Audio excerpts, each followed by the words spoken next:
I've always wondered, why is fried food the most addictive food in the whole world? No matter what you do, you just can't stop eating it. One more crispy wing, one more crunchy french fry, one more salty potato chip. And it's about one thing and one thing only: crunch. But can anyone just toss something in some hot fat and it magically becomes delicious? Is it really that easy? Honestly, yeah, well, sometimes. So why does nobody do it? Maybe because it can be a little messy, or it could burn your whole house down. That's a good reason. But today we're gonna change that. I'm gonna make you a frying expert by teaching you the rules to frying anything and everything. I'm gonna walk you through all the proper steps of every method and technique using the world's most popular fried food recipes. And we're gonna rate them on our brand new Crunch Factor scale. Following what we teach you here can lead you to thousands, if not hundreds of thousands of different recipes. These are the techniques that I spent years learning in restaurants and also personally, but they're also secrets that chefs have been keeping that I'm giving away to you because I love you. So that being said, let's make this, shall we? When I say everything, I mean everything, including my new cookbook. It's out now and you can get it. The link's in the description. Please go buy it. It's a New York Times bestseller. Thank you to you. It's been given the title of one of the best books of 2023. And it's a perfect gift for the holidays that are coming right around the corner. So go to the link in the description, get yourself a copy. I hope you love it. Okay, to do this correctly, we have to understand the following. 1, what the hell is frying? If you've ever seared something in a pan, you've come this close. That's the size of an ant in terms of distance to essentially frying something. And ironically, borderline, you've made the same amount of mess. Frying is defined as the cooking of food in another fat, typically a high volume of that fat at a high temperature. It's the rapid expulsion of moisture and rapid drying of the exterior to create crunch. Pause. Sautéing. I'm gonna be honest, my opinion, not really the same thing. Although some may believe it to be, I'm gonna say that's wrong. You have 2 ways you can fry something: either deep frying, where you fully submerge it in a fat, or shallow frying, where it's something more like a pan fry. The fat doesn't go past about halfway up the item that you're frying. All right, it's shallow. You ever go in a pool that doesn't go all the way up to your neck? We're just going up to the waist. The point is, to properly fry, you need the right depth of fat. We're gonna show you all techniques that best fit every way to fry something. Look, any amount of hot fat in front of you can be daunting, but as long as you follow the 3 rules of frying, you can wield the power of deep frying with no fear. Rule number 1, maintain oil temperature. If your oil gets too hot, no, I have all this oil, wah. It's fine, okay? Very simple. Pour some room temperature oil in, and that will instantly cool down the temperature of the oil. Just keep doing that until it reaches the temperature you need it at. Now, sometimes you get a little bit of overfilling when that happens, which brings me to rule number 2. Never fill a pot more than 60 to 65% of the way up. Obviously, it depends on what you're frying, but as you add items, remember, the hot oil rises and sometimes even foams up. You risk it filling over, and by the way, oil is flammable, so not great if it spills over. If you do overfill it and it's hot, use a long metal ladle to carefully scoop out and remove oil till it reaches the level it needs to be at. Rule number 3, keep water and other external liquids away from hot oil. Hot oil and liquid don't mix. And in this instance, it's a great way to start a massive and highly difficult to extinguish house fire. So just drink your water elsewhere. Okay, so it's game time. You're ready to fry. You're not scared anymore, okay? Papa's here to hold your hand all the way through. Don't you worry. Now, the majority of things in this video, we're gonna be using high heat canola oil. You can also use avocado oil if you're rich, because, well, avocado oil is ridiculously expensive. You can also use any animal fat or oil that can withstand up to 375 degrees Fahrenheit. Ideally, you want something neutral unless the goal is to flavor the food with the fat. Here's the list of them. But if you wanna know more, just click the link at the bottom of the description. In this video, we fry everything at 350 degrees Fahrenheit or 176 degrees Celsius. Frankly, if you don't know what to fry something at, chances are it gets fried at this temperature. But not always. Always double check. Moving on to our very first method, number 1, frying something straight up. The simplest, most foolproof method that can literally be applied to anything: meat, veggies, chips. This means no flour, no dredge, no breadcrumbs, nothing. And I got a few examples for you. Starting off with, well, just some skewered lamb. This is also called chislic. Skewered lamb, salt, pepper on both sides, and deep fried at 350 Fahrenheit or 176 Celsius. With nothing added to this, we have the most beautiful Maillard I have seen in a while. Here's a classic one: wings. Do they even need to be sauced if they're fried perfectly with no flour, no nothing? So you season your wings, salt and pepper, deep fry in hot oil, being sure not to overcrowd the pot, move the wings around a little bit, and fry for about 6 to 8 minutes, or until GBD, golden brown delicious. Using a spatter, remove, transfer to a mixing bowl, and season with salt and pepper. We're going plain Jane. I just want to see if the frying alone is the key. Brussels sprouts. Just about everybody would love Brussels sprouts if they were fried. So again, no batter, no nothing, just raw cut in half Brussels sprouts, slowly lowered into 350 Fahrenheit oil. They do pop a lot, so if you do this, just don't be alarmed. Let that fry till it gets a nice GBD, which is like 4 to 5 minutes. Remove. Now at this point, you can put them in a bowl, toss them with salt and pepper. Normally fried Brussels sprouts are sauced with something salty, sweet, tangy, maybe even a little spicy. Yes, this is how the restaurants do it. They're deep frying that shit. And finally, the most classic straight up fried item is a potato chip. I have thinly sliced potatoes that have been lightly brined, and I just dry them, toss them in hot oil in batches, fry for 3 to 4 minutes while constantly moving till a very light golden color. Remove with the spider, transfer to a mixing bowl, and season to taste with salt. And by the way, if you want the full recipes, they'll be in the link in the description on our website. Now let's taste and see where these land. Starting with the chislic, which is just fried meat. Oh yeah. Tastes incredible. The marinad's wonderful, creates a nice little crust. It's not like the crunchiest thing in the world though. Crunch is maybe like a 1.5. Flavor's amazing. That said, you could probably get the same thing with the sear. Moving on to the wing. Damn, that is good though. I do love wings. The skin helps a lot. You get a lot more crunch. Granted, there's no breading, so it's like a 2.5. Brussels sprouts. Okay. First off, there is no better way to prepare a Brussels sprout, period. Roasting will never compare to this. Stop saying, oh, well, we could, no, you have to fry it. The flavor, 10x by frying it. With crunchy leaves, I'd give it like a 3.2, roughly. And finally, potato chips. Bonjour. Full stop. Quite possibly one of the most addictive foods on planet Earth. My mouth is like moist right now. Compared to all these, this is an 8 on the crunch scale. Way more crunchy than the rest. And all you need is the potatoes, oil, and salt. Of all of these, easily the humble sliced potato benefits the most from frying straight up. Now, moving on. Method 2, dusted. So this is quite literally a starch that a raw ingredient has been tossed in with the excess shaken off, aka a light dusting. Creates a crust, it helps add viscosity to sauces that are made, and the interchangeable element is the starch. Could be all-purpose flour, could be potato starch, cornstarch, so on and so forth. The best example here is chicken piccata. So you got butterfly chicken breasts seasoned lightly with salt, dredged in flour with the excess shaken off, add a 1/4 inch of oil into a hot pan. Once the oil is hot, leave the chicken in the pan, shallow fry for 2 to 3 minutes, flip and cook for another 2 to 3 minutes. Once it's golden brown on both sides and cooked through, well, it's pretty much done. At this point, you can use the pan to make a sauce such as a piccata sauce or really anything that needs to be a little bit thickened because you got those stuck bits of flour that will help thicken it. I'm a little nervous here. I'm not sure that that's gonna be enough for the crunch factor. Let's find out. Okay, dusted, shallow fried chicken. Perfect example of a chicken piccata. I'll tell you right now, it does not feel that crunchy. Look, tastes amazing. The real reason that you dust something is to leave some residual flour in the pan so when you make a sauce, it's a little thickened and you get a thin crispness on the outside, but that's about it. It's tasty, but it's not the ideal method. We have way better ones coming. Method number 3, the wet marinade. I know that sounds a little weird. What do you want me to call it? The moist marinade? So typically you take ingredients out of a marinade and then bread them. This one, you quite literally just throw everything in a bowl of your marinated meat, for example, which creates a batter-like consistency, and then you fry it straight up. I have a couple fun recipes. So we have yan suji, which is from our every way fried chicken video. So we have our marinated chicken. We quite literally just toss in 1 cup of sweet potato flour, toss everything together. Once it's got a paste, we gently lay and fry into hot oil for 4 to 6 minutes, pull it out, season it with a little bit of seasoning mix, and it's done. I mean, look at the crust on this. There's something here with this technique. Next up, hot yai. Exact same concept, but this time we're using rice flour instead of sweet potato flour into our marinated chicken. Toss, add the wings to hot oil, deep fry for 4 to 6 minutes, and transfer to a wire rack lined baking sheet. This one just gets garnished with a shitload of fried shallots. Both of these look incredible. Now let's find out if maybe we should rethink whether or not we throw away our marinade. You could do this with regular flour, but sweet potato flour is what is traditionally used in this chicken recipe. That's not the point of this though. The point of it is marinated chicken with flour added straight up and you eat it like that. It's a single tier. Could it be just as good? It's really good. It's a different kind of crunch. Crunchy and airy at the same time. I'm gonna give it a solid 7 on the crunch factor scale. It's a chewier crunch. It's not as explosively crunchy, but I like it. It's enjoyable. And now for hot yai.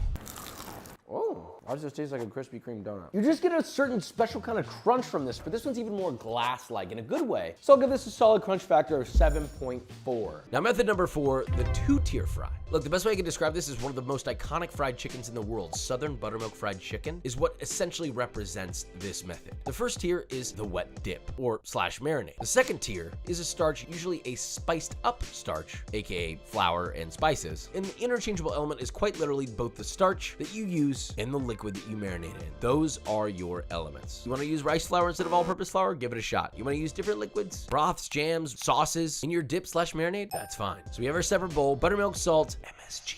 Onion powder, white pepper, garlic powder, paprika, whisk, toss in some chicken thighs, and of course you can marinate or you can honestly immediately bread after these are tossed together. Then for the second tier, which is our dry dredge, you got all-purpose flour, salt, garlic powder, black pepper, paprika, MSG. Whisk. Now, obviously the marinated chicken goes into the flour, you coat it, you fry it. Now, I do have a fun technique here though. Before I bread my chicken, I always dip my hand in the marinade and flick in tons of little tiny dots of my marinade. I whisk that together and that creates little balls that when pressed onto your chicken when dredging will turn into nice little flakes. See, balls are great. Now you dredge your chicken in your flour while aggressively pressing the flour into the chicken so it adheres. Shake off the excess. There should be no bald spots, none. Now lower that into our hot oil to deep fry for 5 to 8 minutes or until GBD. This looks beautiful. I mean, come on. There's something special about the look of a Southern buttermilk fried chicken. You see it across the room and you're like, I think I'm in love. And I definitely am right now. Could this be the greatest way to fry something? Let's find out. All right, buttermilk fried chicken. I love it. I don't even need to bite this, listen. Oh, mommy. Oh! I've said it before, this is a perfect bite. It's amazing because it combines so many different textures in one. Texture over taste, by the way, available now, links in the description. The outside is so perfectly crunchy, just like the potato chip. What I love about it is all the little craggles, create little waves of crunch. You see all these little flakes in here though? Every little layer, as your tooth bites through, it's like all the way down. So it creates a diverse crunch experience. It's not like a potato chip. I'm gonna give this a crunch factor of 8.3. And the beauty of it is, on top of the crunch, you get a little bit of chewy from the meat. It's juicy, it's fatty. I mean, god damn. Leaps and bounds from being dusted. Essentially the same ingredients, but all we did was add a liquid component. The liquid binds to the flour, and instead of having a dust, you create a crust. Moving on, method number 5, 3-tier fry. This is probably one of the world's most beloved methods of frying today. It's very basic, a 3-step coating process. You have one dredge that's just plain flour, another that's just plain eggs whisked together, maybe a little splash of water, and then finally the interchangeable element in this is what we'll call the breading. This can be breadcrumbs, cornflakes, really anything dry and crumbly. This is how you make katsu, this is how you make schnitzel. You can literally fry anything with this method because it will form a breading that actually sticks after frying. You could probably even fry an iPhone. Now let's use our example of katsu. We have our 3-tier setup. The breadcrumbs are obviously panko. That is the key indicator of a katsu. And really you just use a thinly pounded butterflied pork chop, go into the flour, coat all sides, into the egg wash, and finally in the panko, make sure you coat every little crevice. No bald spots. Every tier here must coat every single crevice, crack, hole, I don't care. Now obviously this gets deep fried beautifully for anywhere between 3 to 4 minutes or until GBD and cooked through. We use a Spider 2 transfer to a wire rack, season lightly with salt. I mean, look at this thing. It like glistens. Now our other example would be schnitzel, which is very similar, but instead we were swapping the panko with just plain fine breadcrumbs. You can also season your eggs, the flour, the breadcrumbs with a little bit of salt, maybe some spices, thinly pounded pork cutlet into the flour, the egg wash, and finally the breadcrumbs. Now the main differentiator here is this one actually gets shallow fried in hot clarified butter. It's authentic, but it's not my favorite fat to fry in because as you can see, it does have a limit on how hot it can get. So you're gonna fry that beautifully, constantly moving and shaking the pan to ensure an even cook. Flip another 2 minutes and transfer to a wire rack, season with salt. I'm not gonna lie, it's a nice like a schnitzel right there. This is also the ideal dredge for things that get liquidy like mozzarella sticks, something viscous like ice cream. And what is the key? You have to deep freeze that liquid before you fry it. Now we have our katsu and our schnitzel. Let's see how deep fry stacks up against shallow fry. So, love schnitzel. Shallow fried, doesn't need to be deep fried. I believe traditionally shallow fried actually. Look, it's delicious. A beloved classic for a reason. Crunch factor, I'd give it a solid 6. It's not that explosive of a crunch. It's a very light, sort of brittle, melt in your mouth crunch, but not crazy. It's meaty, it's unctuous, it's rich. Classic for a reason. This could very well be the crunchiest thing today. I mean, look at this. Just barely holding onto it makes noise.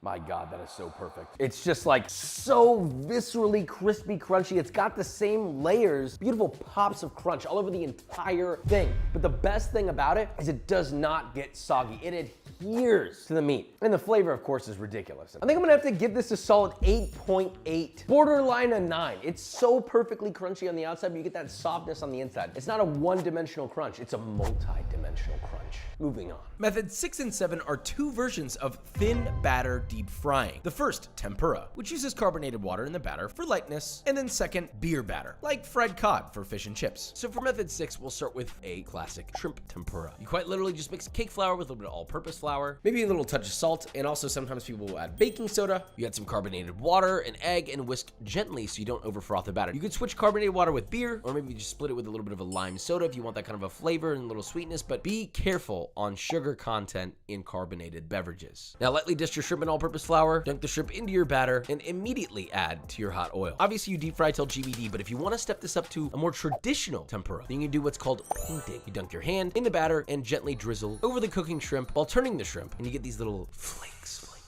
We're giving this a little bit of a leg up on the crunch scale by doing that. So once it's GBD, pull it out. Now for the beer battered cod. In a large mixing bowl, add flour, salt, cayenne, garlic powder, white pepper, and whisk, and pour in your beer. Obviously, this is where you could use a different carbonated beverage if you wanted to. An egg, whisk gently so you don't froth up that batter. Now dredge your cod in the flour, making sure it's fully coated, and gently drop into your hot oil. Fry until a beautiful GBD, and it's not bubbling like crazy anymore, which depending on the size of your pieces could be anywhere between 4 to 8 minutes. Transfer to a wire rack, lined baking tray using a spider, and allow that to drain its excess oil. Now let's see how these two dishes compare. Thin batter, aka essentially tempura, right? You got a classic tempura and you have a beer batter, which is very similar to tempura. Cheers. Listen, you ever had tempura, you should know what this is like. It's thin, wispy, melt in your mouth. Not an explosive crunch, a wispy crunch. Now for the fish, a buongiorno. Same exact context as this. A little bit more flavor though, which I do like, but it's different. It's a deeper crunch, a little extra pow. Crunch factor wise compared to everything else, it's like a 6.8. Now let's see what happens when we thicken that batter up. Method 8, a thick batter. You gotta think thick pancake batter. That's the texture you want. So let's use corn dogs as an example. You got a mixing bowl, you add all-purpose flour, cornmeal, sugar, baking powder, and salt, whisk together, then add buttermilk and an egg. Just keep whisking until it reaches a thick pancake batter texture. If you need to add a little bit of buttermilk, you certainly can. At this point, all you need to do for any food item you fry in this is dredge it in all-purpose flour, fully submerge it in your batter, and immediately drop it into hot oil. Do that with a corn dog, you can do it with bacon, you can do it with broccoli, you can do it with anything. Cook for 4 to 6 minutes or until GBD, transfer to a wire rack, and now let's taste. Cheers. So look, it's good, tastes great. We all know what a corn dog's like. There is a little crunch, but let's be honest. That type of a batter leads to a fluffy, almost pancake-like interior, more like a donut in a way. So crunch scale, to be nice, I'll give it a 1. Method number 9, wok fried. This is the Swiss Army knife for frying. It has an interchangeable oil depth. You could shallow fry, although it's ideal for deep frying. The perfect example is chunking chicken, but obviously you can fry anything in here. So we dredge our marinated chicken, tossing cornstarch, we're gonna deep fry it till GBD, remove it, then we're gonna drain the majority of that oil. Then we're gonna add something called kaiziyu, which is a key oil to Chinese wok frying. Now we're switching over to a shallow fry. So first we toast our Szechuan peppercorns until fragrant, add chili flakes, shallow fry while tossing often, then add green onion, garlic, jalapeno, cook till softened. Finally, add your chili pods, toss, add your fried chicken back to that, then season with sugar, salt, and MSG. At this point, it is now a stir fry. Transfer to a bowl, and now you can see that this was essentially 3 different kinds of frying in one vessel. That's the beauty of wok frying. But where does it land on the crunch test? Okay, multi-purpose, come through, please. I'm gonna be honest, out of all the things we ate, this is by far the best tasting thing. Something about the taste of this is just remarkably good. It's like umami to the face, salty, fragrant, aromatic. I can barely talk, I'm juicing up in here. All right, we're here to talk about texture. This has just enough crunch to bring it to the promised land. I kind of wish it had more crunch, but traditionally it's not usually super crunchy. It's like a light crunch and mostly chew. I'm gonna give this a crunch factor of maybe 6.8. Not bad, but not remarkable. But the flavor's special. Now moving on. We saved the very best for last. Method number 10, the most famous fried food in the world, French fries. Which, funny enough, falls into what we're calling the par cook method. Now, the interchangeable element is the method of par cooking you choose before frying the food. Fries usually get parboiled and par fried before they're fried a 3rd time. But you could bake, roast, boil, par fry, grill. It's a special technique that chefs use to make the most deliciously crunchy fried items in the world. So for fries, very simple. Potatoes cut into small batons, well, fry shape. And that goes into boiling water with a touch of baking soda, salt, vinegar, parboil them, pull them out, immediately cool, dry. Then we're going to give them a light deep fry, okay? This isn't super hot oil. That's the secret. Pull them out, drain them, then you're gonna freeze them solid. Once they're frozen, they're gonna go in for a deep fry for a 2nd time until the crispiest, most beautifully crunchy French fries rise out of the oil. Tears streaming down your face. Did I really just make this? Yes, you did. You deserve a kiss for it. French fry! I love French fry. Whenever I eat French fries, I like to grab like 3 of them at a time. That's kind of the beauty of a French fry.